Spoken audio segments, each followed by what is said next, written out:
Oh, hello there, outliers. Niiamah Shang here, and thank you so much for letting us be a part of your journey here today. We have two phenomenal trailblazers who are here on the roundtable, and I cannot wait to get into their experiences on your behalf. Let's get to know these outliers. So, Brodie, why don't we start with you? You mind letting us know more about you and the game you're currently playing? I love the question. It took me a while to figure out that this is a game. I struggled a lot before I figured that out. Still do, but that's part of the game. The game that I am playing is, I would call it Be You, which everything that I do is centered and focused around purpose. And a lot of people think purpose is what you do. I think the most important aspect of purpose is who you're being and who you are. So that's my game. I am a been coaching for about 20 years, worked for some of the top coaching companies on the planet, and am focused on helping individuals, teams, and organizations connect with their game-changing purpose. Oh, I'm really excited for this conversation because I close every one of these conversations saying, be you on purpose. And there's a reason for it, Hey, right? Yeah, both in okay, terms of intentionality and in terms of like capital B P and little lowercase p. So I'm really excited to play with you, Birdie, because I think we can really navigate that and make that real, not just a tagline. All right. totally. I Let's go. appreciate you. Robbie, let's get to know you. You mind letting us know more about you and the game you're playing? Sure. So I'm Robbie Spier, and I am a hypnotist and a coach, consultant, trainer, and speaker. And the game I'm playing is in Buddhist thought, there's this metaphor that if you have the sun and there are clouds in front of the sun, we want the clouds to drift away so the sun can shine through. And so the game I play with my clients is helping them learn how to do that and see the world in a way that will allow that to happen. I really love this here because like some of the things we do with us as trailblazers, like I'm like, you all are brilliant, like all we want to do is just help your brilliance shine. And when I hear about this is like you're not trying to move the sun. You're just like, how do we just clear out the things so that your natural brightness actually comes on through? How aligned does that feel, Robbie? Yes, exactly. Yeah, Yeah. yeah. All right. Yeah. Well, I'm excited to have you on here. Let's jump into this here, and if you don't mind, just remind them your first name when you answer this question. Um, Yesterday, this kind of dates things, but I watched a 3 day live experience of a book launch, and at the end of it, people said they said like, "Hey, most people are going to try and replicate this. A lot of people are going to try and replicate it, but they don't really understand how like what it actually took to create it. What it took was to be actually unreasonable." Be unreasonable. And I felt that in my bones. This element of like, oh, I'm looking like it was like the permission I didn't know I was looking for. And so I'm really curious for you all. Maybe that term "be unreasonable" like lines up for you. Maybe it's another term that you have. But how do you like keep yourself playing like at the highest level, especially when your peers or the like what you see around you doesn't necessarily reinforce that it's actually needed. I'll open this question up for both of you. Interpret it how you will, and let's see where the conversation goes. Which one of you would love to get started? Go for it, Robbie. Okay, sure. This is Robbie. So how I do that is when I'm working with people, the whole experience is about being able to um, decide what you want and see it, visualize it, even if it doesn't exist already. Usually it doesn't. And then we decide what needs to happen to create that. So the unreasonable thing, sometimes what happens is people have never had that type of experience before in their life. Like maybe they've never built a business before, or they have this new idea that doesn't exist in real life yet, or they have a vision for their company. So they need to imagine that that vision is already reality. And then from there, they can go backwards and see what steps need to happen to create that reality. But the willingness to believe in that and stay focused on that no matter what happens, because there'll be bumps in the road on the way, there'll be detours. But no matter what happens, to stay focused on that is what creates the unreasonable. So that's how I do it, and that's how I help other people do that. Good. Thank you so much for that, Robbie. What I'll do is like I'll leave it a little bit open. So, Birdie, why don't you bring in something here, and then we'll keep bouncing off. All right. I'm Brodie, and I love the word unreasonable. It automatically took me down a rabbit hole. Recognizing that when you're connecting you're looking for and connecting to your purpose, you have to look beyond what makes sense, what's logical. You're designed and created perfectly for your purpose, but it goes beyond reason and logic. And it is beyond what you're living right now if you haven't fully connected to it yet. And I think one of the ways that I know one of the ways that I stay unreasonable in my life and continually come back to aligning in my purpose is surrounding myself with other people who are living that way as well.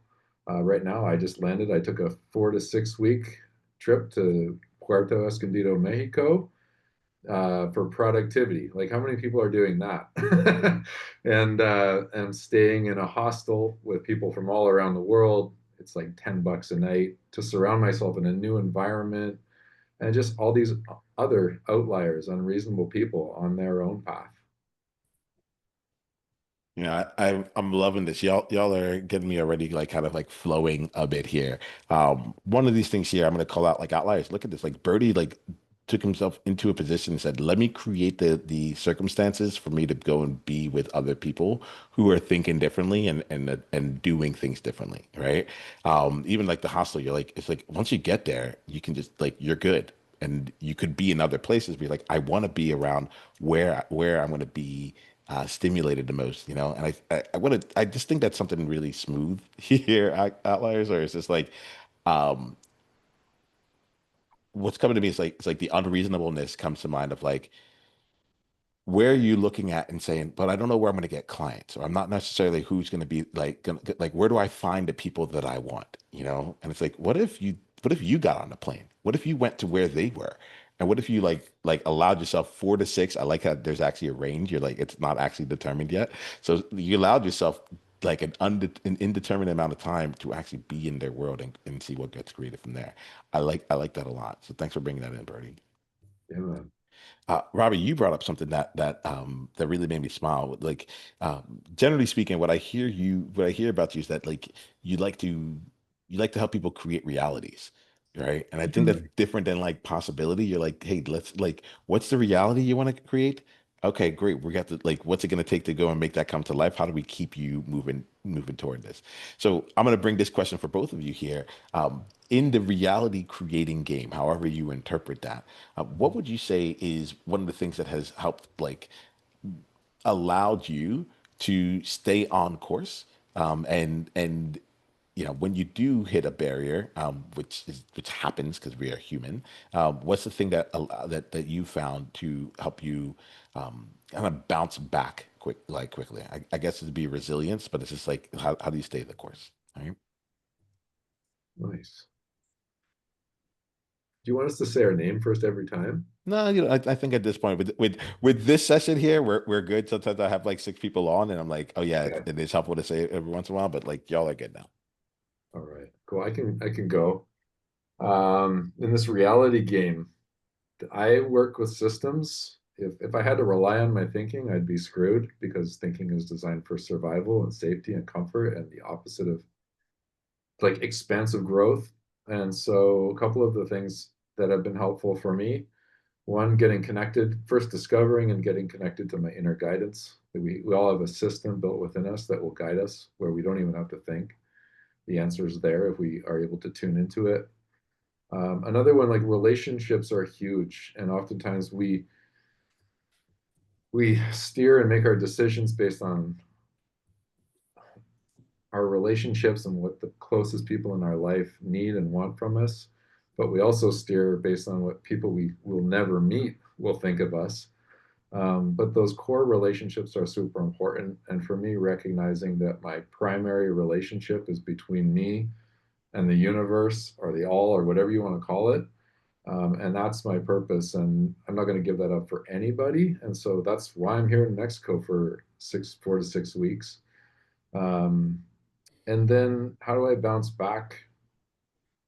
I find for myself, I'm continually going through this process of getting burnt out, like getting exhausted, like putting everything in, and life stresses show up, and then they mount up until I have to go on another surf trip. So I just go on surf trips, meditation every morning too. And I do a lot of stuff to stay attuned. Robbie, what's flowing through you on this one? I'm getting some things. I'm curious what's coming to you. Yeah. For me, it's the sense of mission and purpose. So Mm. I know why this outcome matters or creating this unrealistic thing matters. And so it helps me keep going. And I also keep in mind the alternatives because before I did this, I did a lot of other things that didn't suit my lifestyle. And so I feel very grateful that I get to live the life I get to live. And so staying focused on that unrealistic thing that I'm creating helps me to live the way I want to live or make it count in some way. Yeah, this element of like why it matters really strikes me because I like you called it mission. I'm like I can imagine Birdie calling it purpose here. Like let's tap into like the why it matters Mm. for us both here. Like what changes for you when you do something that doesn't like when you're disconnected from that why. Let me make that less hypothetical and let's get real. Can you mind sharing with us like a time recently where you ended up doing something that made sense externally, but the why it matters, the purpose, the mission, just was missing at that point, and what you did to get back on, get it back with you. I would say for me, I find a way to wrap everything into why it matters. And I have enough choices to do that. But years ago when I was in my late 20s, I had a friend who was around my age and he had a brain tumor and he died within a few years. But when he was diagnosed, they gave him a year to live, which is quite shocking when you're 20. I was probably 25 or 26 when this happened, and you think you're going to live forever. And so it was very humbling for me and kind of a wake up call for me to watch how he dealt with the situation because before he had this diagnosis, he was this really interesting and successful person. And what I mean by that is he decided what he wanted and he just created it. So he created things that looked, impossible and very impressive things. And at the time, I thought, oh, it's just him or he's just talented. And then when he got sick, and I watched how he dealt with that. He actually dealt with it the same way. And so, even when he was losing everything his job, his health, his independence he was still finding ways to create things in the world or have experiences that were really amazing.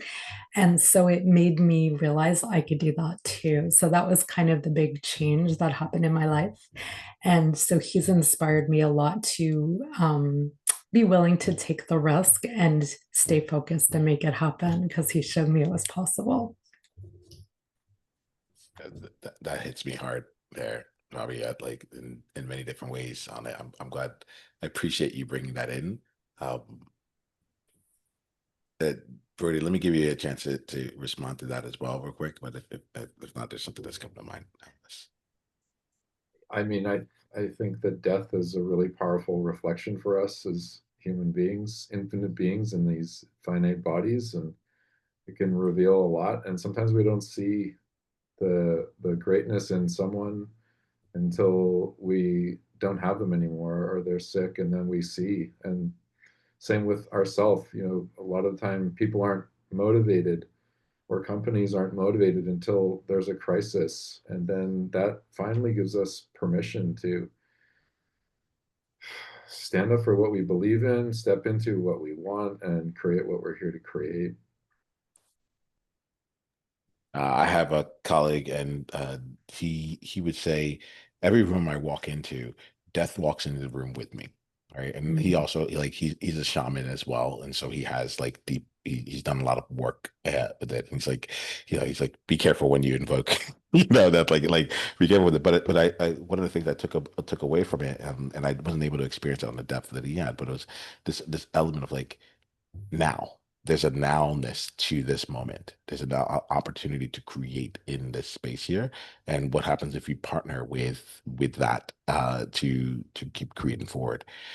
There's something that was flowing through me again, and this is kind of I like this is kind of how the conversation goes for me. I'm like, ooh, what comes up for you when you speak? And feel free if there's something that either of you are feeling from each other, like feel free to ask or follow up with them, right? Robbie, what was coming to me was like when you were talking about the very impressive things that your friend was creating, it it made me think about something that Brodie said earlier around like having systems. And the I find myself right now in attention. And the tension that I'm experiencing is that, oh, okay, I'm gonna say it because I don't want to say it. A part of me doesn't feel very outliery nowadays, you know. Hmm. Yeah, like I'm in San Diego now. I have two kids. I have a mortgage. I'm working on making the business work as I wanted to work, so on and so forth. But like back in the day, oh man, I was like, I lived in Singapore for 4 years. I even wanted to drop that in my introduction. I was like, I want you to know that like I used to be something, you know. Uh, I'm working on my new path with it, but there's something in the very impressive things that really caught me, which is, um, and there's no like answer to this, but I'm curious about how y'all would think about this or what your experiences have shown. But I'm in a place where I'm balanced and so like trying to understand, is it like there's a thought in my mind that like it's about being able to continuously do the impressive thing as opposed to being able to do one impressive thing one time, you know. Hmm. And I think like there's something in there where I'm walking this line to figure out what it is. Sometimes I'm working too hard on the same thing and hoping to be impressive, and other parts of me I'm like I can do anything once, but like this no longer feels impressive to me. I'm kind of curious about how y'all navigate it, how y'all keep like balance the newness with actually helping something become robust enough to live without you. Hmm. For me, the adventure is in the journey. And when I was younger and before I had kids, I call it BC, before children. I used to travel a lot. I've been to many countries and was very adventurous. And I loved when it was serendipitous, like random things would happen or you'd have a surprise. It was my favorite part of traveling. And I find now that my work is kind of like traveling because you never know what's going to happen. I'm dealing with people all the time and having different experiences. And so to me, every day is a new discovery. And so it doesn't really matter what I'm doing. I'll find a way to make it, a way to stretch myself or a way to see things in a new way or to connect with people in a new way. So everything is kind of like if you use it as a sign pointing in the direction of where you're going, then you'll find a way to point it in that direction, if that makes sense. And it's an interesting exercise simply to engage with the world that way, no matter where you are or what you're doing. And I get it. I have two kids. They're older now, but I remember those days where it was hard to, you know, take a shower or leave the house in proper clothes or things like that. But it's also a very cool thing to witness your children growing because you'll never know anybody as well as you know your kids. And it's pretty cool to see them develop over time. Hey, thanks for that. That's a helpful like nugget to keep in right now. Even when there's repetition, right? Yeah. Even when it seems monotonous, trust that you'll find something in that. Look for something, but don't look for it in a really intense way. Just kind of trust that it will reveal itself somehow. Brody, what's flowing through you? I love that, Robbie. Thank you for that. There's a lot of great stuff going on in this conversation. um, for me, it's just been a journey, honestly, since you asked that question. You talked about um, what I pulled out of your question was like our relationship with pressure and trying to do something new and continually trying to do something new and like get your daily highlight reel and trying to keep up with other people's highlight reels and be impressive and all this stuff. And I think we all get pulled into that to different degrees, and it's a pull into the external. We get pulled outside of ourselves. I love love that we're all parents. I have two older boys. They're 23 and 26. And then I have two stepkids who are 9 and 12.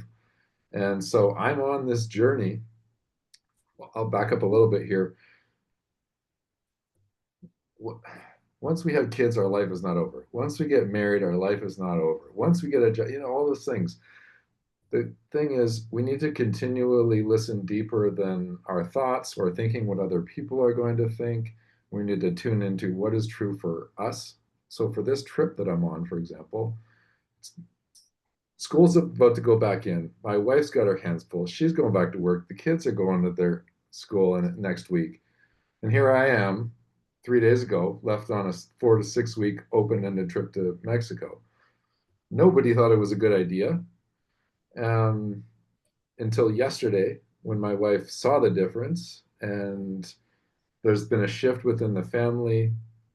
I needed to go to focus because I'm about to launch my book, and there's a bunch of stuff that needs hyper focus right now. But it's been a very positive shift with the family. What didn't make sense 3 days ago had my wife yesterday saying, you should do this a couple of times a year. So I mean, I'm not, I want to be really clear. It's really important, like being a parent and raising a family. It's not anything to take lightly, and you want to be really present for it, but you also have to be present to your truth. And when I think you can have both, and oftentimes your purpose or that inner calling is not going to make sense. But basically, I had it to the point where the stress got so intense that I had to go, but also 3 people in the week and a half before I went on this trip explicitly said Porto Escondido to me. Basically, you have to go. So I just ended up saying, I have to go. I'm sorry that you have to deal with me, but this is what I need to do. And it's working out beautifully to the point where my wife's like, hey, you should do this a couple times a year. It's pretty liberating. I feel relieved. Like a part of me feels relieved for you because I'm like it like and this thing happens, right? We hear other people's stories through our lenses, right? It's part of the reason why I choose to do this podcast in this format, right? So we can share and hear things. And there was this like breath that came in of like when you're like, and my wife was like, hey, you should do this more often. I think, and outliers, I'm gonna pose this question to you. Where in your mind, because in my mind, I was like my mind goes to my story. I'm like doomsday, right? And instead, you're like, wow, this is really working. And so, outliers, I want to just like invite this here for you to you right now to just think about what's something in your world right now where you might be convinced that it's doomsday, that you might be convinced like it can't work out, but your purpose, your soul, your mission, whatever it is calling you to go and take action on it. And like, what would it take to allow yourself to lean into that in this moment and build from that perspective, build from there. Anything coming to you all on this one? Yeah, how courageous do you need to be to say yes to that? Yeah. How Tell how us about that. Like, let's not even like how courageous like did you have to be? I had to be willing to give up my marriage. I had to get to the point to be like, I'm going on this trip. This is what I need to do. If you want to be with me, I would love that. I don't want to leave you. I'm not leaving you. If you don't want to be with me, I totally understand. This is a ridiculous thing to be doing right now. And like a couple things. Courage is feeling the fear and doing it anyway, knowing what you need to do, coming from your heart, right? Coming from your soul. Like, this is my calling. And then the ability to let go and not attach, I think, is something we can practice as well. Because if we're attached to things, we're not going to be able to grow at the same rate, and we're not going to be able to really take the leaps that those of us who are outliers and leaders and creators are meant to take. Great. Yeah. I would say I do this on a regular basis in my work because my job, I'm a hypnotist. So I teach people how to break out of hypnotic trances that are in their way and then establish new ones that help them. And there's some risk involved because people don't always like to acknowledge what they're doing. and admit what's in their way or sabotaging them, because sometimes they like it, or they think it's who they are, or they have some reason why they want to keep it. We call it secondary benefit or a hidden agenda, or even though something's hurting you, you want to, it's also helping you, and so you want to keep it. So I'm taking these kinds of risks as part of my work all the time, because I can't help people as much as possible without doing this. Does that make sense? Oh yeah. Oh yeah. There's a couple different things that are coming for me. One, I've noticed that my right foot started bouncing. I was like, oh yeah, like there's a restlessness I feel because there's something in the air here. One, two. Um, I'm grateful for you all. And the reason I'm grateful is because you're being real about it, Brodie. When you're like, look, I have to be like, this is what was on the line. You know, I think that like I think that Real. these moments, yeah, that like this is it. This is stuff that like I missed when I was listening to other podcasts. It's what I missed when I look at other people and I try and like I hear their story through my lens, you know? Like honestly, you're like, I'm 4 to 6. I'm like, oh, he must like have no attachments, he must be totally free, like to be able to just go out and do that. I'll be really awesome. Wouldn't that be great? And I'm like, oh, he has double the kids. He has like this going on, like all this stuff here, and he still was like courageous enough to say, wait a minute, not like both courageous, which I want to acknowledge, but also like true to your soul, you know? And I started out this whole thing about like be unreasonable. And I feel like there's things in what in like what I feel like you're here is like in some ways this was an unreasonable request. It's what my purpose like needed. It's what I needed to do. But it in a lot of different ways it might have been considered an unreasonable request. Let me not put words in your mouth there, but does that feel like it's in alignment, Bertie? I'll continue on before. So Yeah, yeah, definitely. yeah.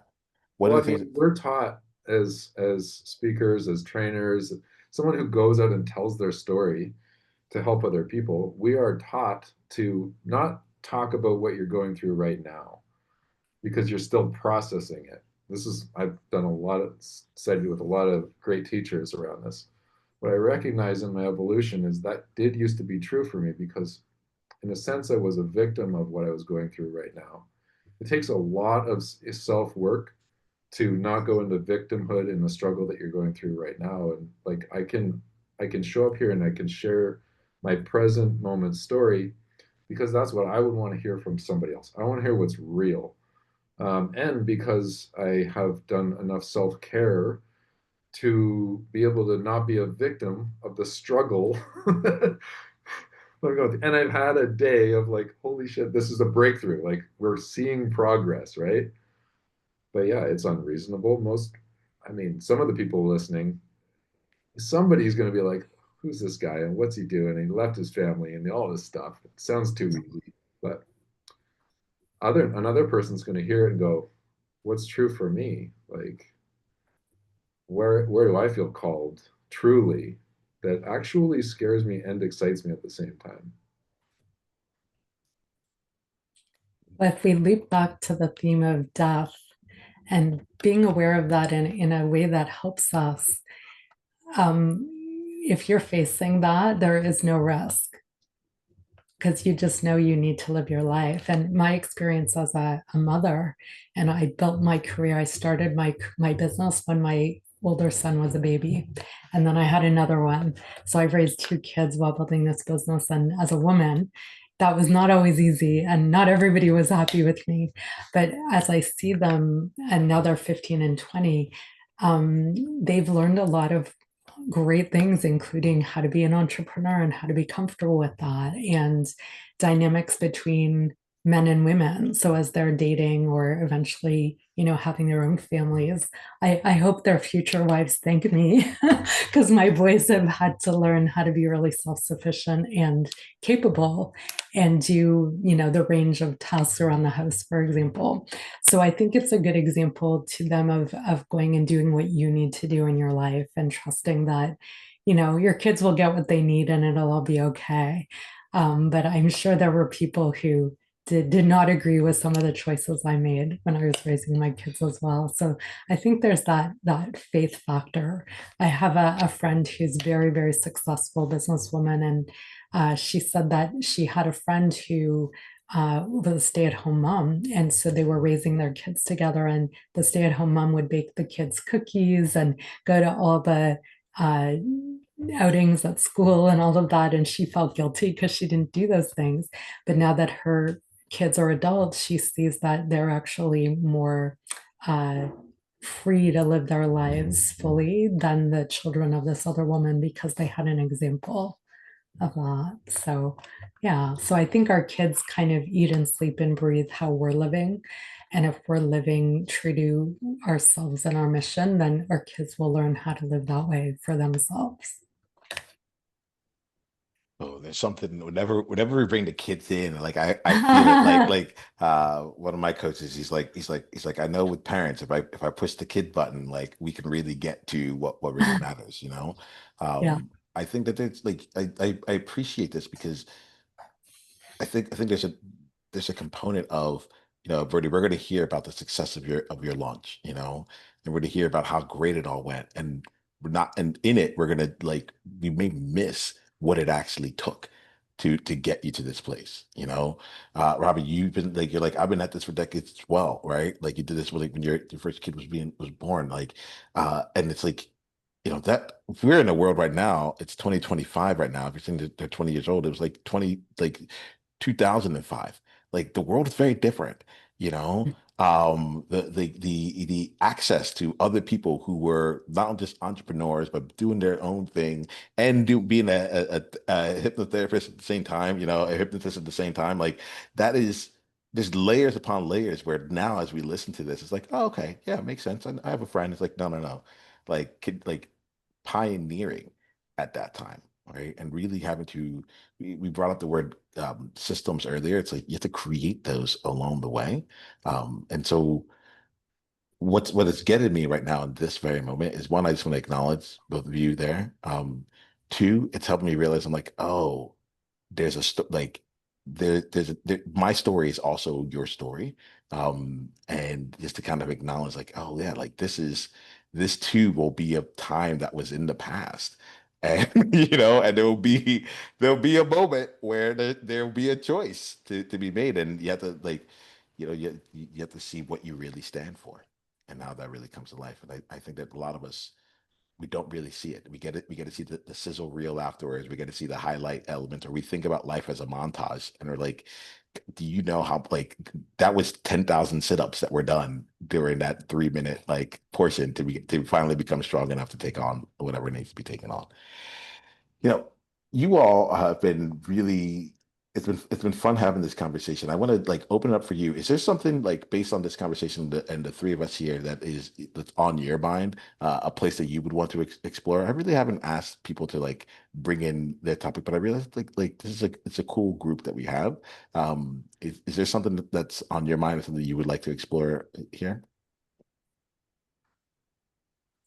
The realizing that your view is limited is really helpful, right? Because if we stand back and we just assume that whatever our view is right now is limited, and we agree to stand back or be curious about what else might be true, or imagine ourselves in 20 years from now looking back towards this moment, it opens up all kinds of new ways of looking at things.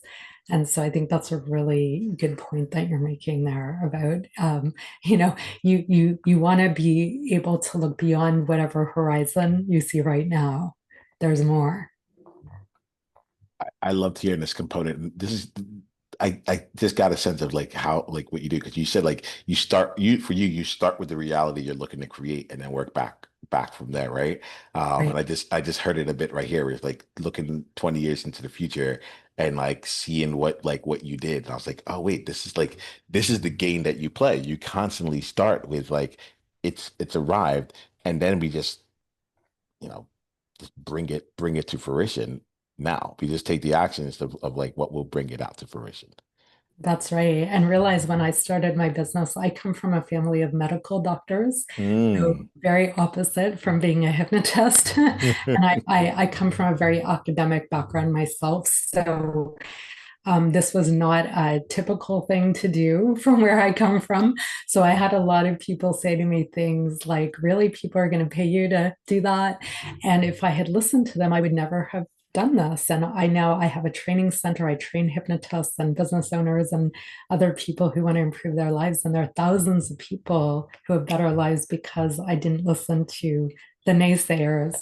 And they were well meaning, because your guidance counselor in high school doesn't say, I think you should become a hypnotist, right? And you don't meet hypnotists who have a really solid, successful business very often. So there wasn't really a clear model for people about that. And so I think I know earlier in my life, before I became a hypnotist, I had ideas, and I allowed people to discourage me or think it would be too hard.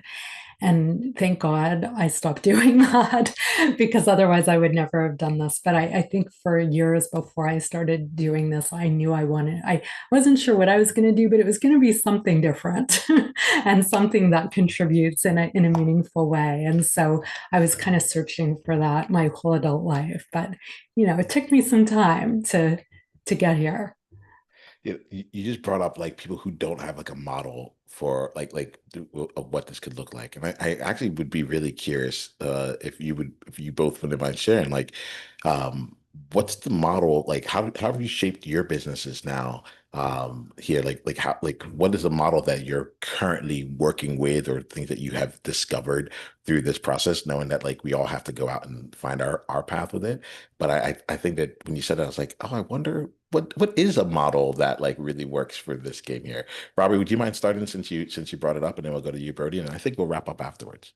Sure. Yeah. I first started to learn hypnosis to change myself. One of the reasons was that I didn't have kids yet, but I knew I wanted to have kids, and I didn't want to repeat some of the things I learned from my parents, but I was repeating them. And so I really was very motivated to find a way to change that. And then I did learn this. It changed me in lots of ways, including that. But what happened was I was taking various learning programs, but nobody was teaching you how to make it into a business. So eventually I did come across people who did know how to make it into an actual thriving business. And now I teach that same model. So I'm part of a group called Master Hypnotist Society. We've been doing this as a group for over 40 years. I've been doing it for almost 20. And so we teach people, and I mentor a lot of people to build all kinds of businesses, including hypnosis businesses. And so we have an approach that we've built and tested and changed as the world changes, that we know works. And so we help people learn how to do that and create that for themselves. So there is a system in place behind all this, and I did not create it. I very much appreciate that I found it, because I think that in the world we live in, a lot of people are flying by the seat of their pants, or they're jumping from system to system, but the system they're using doesn't necessarily work. And so it's really wonderful to have one that I know gets results. Incredible.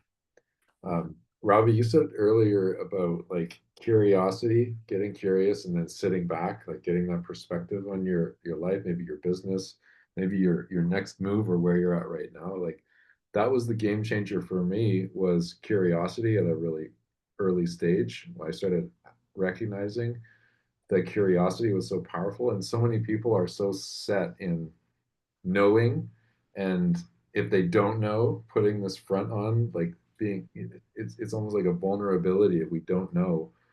And so curiosity combined with really being intentional about the questions that you're asking. So many people are reeling in their head, why am I such a screw up? Why did I do that? Why do I have to do this? Why is life like this? Well, that is curiosity in a sense. But you can be intentional with your questions and be like, hey, what would make me happy? What would make me fulfilled? So what I found, this is a fun little story about my own business. I run a group called MVP Men. It stands for mission, vision, and purpose. To me, those are the three aspects of purpose: the work we do, the vision we have, and who we're here to be. And I love working with men. And so 2 years ago, I started this group, and I thought, oh, it's like end of the winter. I need a recharge. I told you that's a pattern. I'd love to go to the beach and I'd love to take my men's group with me, but who's going to have time? Bunch of busy entrepreneurs, and who's going to have the money to do this, like last minute? And I asked myself a really powerful question. Well, what would I pay for that I would go to in 6 weeks? And this was the turning point for me where I was like, I've always wanted to surf. If there was daily surfing every day, I would go. And if we had a chance to work on our business, like focused productivity time for 2, 3 hours a day, that'd be awesome. If we could do like a vision quest and fast, that'd be great. And an adventure day. I put this 9 day trip together. I invited, and we had 8 guys on that first trip 6 weeks later in, where were we? Costa Rica. But if I didn't ask that question, like what would I pay for? What do I want? And for the listeners, what would you invest in? Think about your business. Are you just trying to do what you think other people might want? Or are you really trying to create what the world needs through your unique, lens? And I love this. I love business because it can become an extension of my purpose. Well, I appreciate that. And Alex, if you heard a sound, like I sort of confirmed that there was a sound there. Like I There think it was, yeah. was It's my alarm reminding me that I have an appointment in 5 minutes. there we go. And So so I with that, apologize. no, we're good. We're good. I think we're gonna let that like remind us all here. And so what we're gonna do is this. We're gonna firstly I'm gonna talk to you outliers and trailblazers. Like I want you to take some time to like think about the one or two biggest insights you've gotten from this conversation. And when you're thinking about those insights, I want you to think about someone else who would also really benefit from getting an insight from this conversation. It may not be the same ones that you have, but it's something that Brodie and Robbie and myself talked about that probably would really help one person in your life. I would love for you to go share this episode out beyond that, but I really get this element of like virality. It's a very simple game. It's like if every person who's supposed to get this episode gets it, everyone wins. And so I think we can do that with just deep intentionality and actually just ask, like passing it to the next person that's supposed to receive it. So if you wouldn't mind, it would mean the absolute world to me. One person, one conversation at a time. That's enough to shift things. All right. So please get that out there.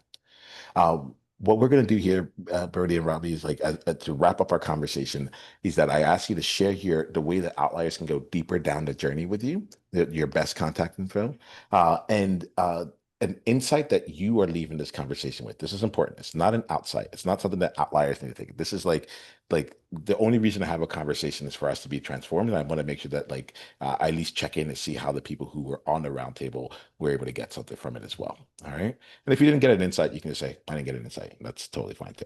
All right. Robbie, why don't we start with you and then we'll go to you, Brodie. Okay. So people can reach me at either hypnosistrainingcanada.com or mindlinkconsulting.com. And I offer a free consultation to see if it's a good fit. And we have various training and coaching options and speaking and consulting. So those would be the best ways. You can also search me at Hypnosis Training Canada. Anywhere on social media, you will find me. And so the second question was, what was the takeaway? Is that what Yeah, you're what's an offering? insider takeaway that you're Mm. leaving this conversation with? Well, I'd say, Brodie, that your example is inspiring because I probably don't create experiences for myself. I tend to do things for other people and help them make changes, and I have fun with them along the way. But I love the approach you took to deciding what you wanted and then finding a way to make it work from a business point of view. And I could probably make my life a lot more fun and interesting if I did that. So thank you. Mm. Thank you, Robbie. Awesome. Brodie, Thank why don't you. you bring us home? An insight that I had was, I did a little preparation. I think Alex Hormozy talks about this. You mentioned it before we jumped on. Preparation and the power of that. Just a few minutes of like whatever you're going to do. And for me today, it was like before I jumped on this podcast, looking into you, Niiamah, reading a bit about you, and just being prepared makes such a difference. It, I think it helps us become more present to the situation we're in and get even more value of whatever we're experiencing in our life. And if someone wants to reach me, I'm at The Purpose Quest on Instagram, and I'm on LinkedIn and Facebook under Brodie Whitney. Oh, I appreciate all of you. Thank you so very much. And thank you for being prepared. Thank you for bringing all of you to this conversation. And outliers. Until the next time we talk, be you on purpose. Journey on.